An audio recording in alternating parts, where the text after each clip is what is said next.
87 কামালপুর 3 মেলান্দ উপজেলা।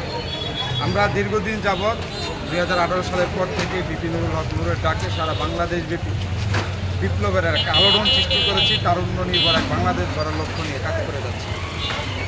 গণঅভ্যুত্থানের পরে আমাদের দল যখন জাতীয় নিবন্ধন পাওয়ার পর থেকে আমরা মাঠে আমাদের নেতাকর্মীরা আগামী বাংলাদেশকে সুষ্ঠু নিরপেক্ষ সুন্দর বাংলাদেশ গড়ার লক্ষ্য নিয়ে কাজ করে যাচ্ছি।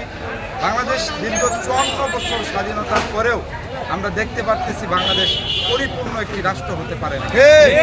এই দেশে জানমালের কোনো নিরাপত্তা নাই। মানুষ লাখ টাকার একটা ভান্ডিল নিয়ে রাস্তায় বেরোতে ভয় পায়, একটা দামি ফোন নিয়ে রাস্তায় বেরোতে ভয় পায়।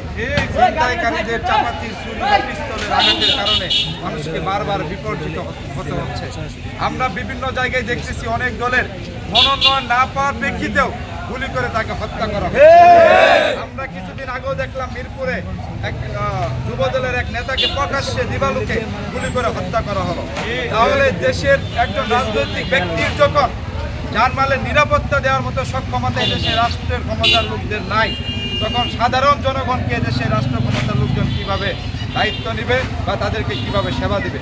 আমরা 54 বছরে দেখেছি বাংলাদেশে চাঁদাবাজি, দখলবাজি, মারামারি, হানাহানি ছাড়া বাংলাদেশ আর কোনো উন্নয়নের পথে পা রাখতে পারে নাই।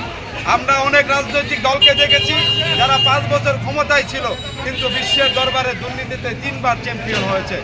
আগামীর নির্বাচনে তারুণ্য নির্ভর বিপিন নূরের ডাকে সারা বাংলাদেশ যেইভাবে আলোড়ন সৃষ্টি করেছে, আমার মনে হচ্ছে যে আগামীতে নতুন নেতৃত্বে বাংলাদেশের পরবর্তী প্রধানমন্ত্রী বিপিন নূরই হবে ইনশাআল্লাহ। আমরা মানুষের কাছে যাচ্ছি, ব্যাপক সাড়া পাচ্ছি।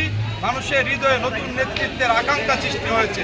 তারা দীর্ঘ 54 বছরের পেশি শক্তি রাজনীতি থেকে বেরিয়ে আসতে চায়, তারা ভালো মানুষকে ভোট দিতে চায় এবং আগামী জাতীয় সংসদে বিপিন নূরকে প্রধানমন্ত্রী হিসেবে দেখতে চায়।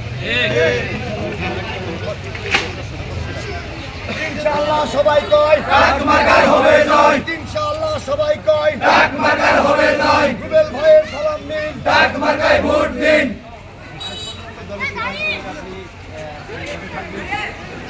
ইনশাআল্লাহ 2018 সালের পর থেকেই দলের যে সিদ্ধান্ত আসছে তাতে আমরা আমাদের নেতাকর্মীরা মাথা পেতে নিয়েছে এবং তারাই বিপিন নূরের ডাকে আজকে সারা বাংলাদেশ ব্যাপী আলোড়ন সৃষ্টি করেছে। দিন শেষে বিপিন নূরের ডাকে আমরা ঐক্যবদ্ধ ছিলাম, আছি, ইনশাআল্লাহ আগামীতেও থাকবো।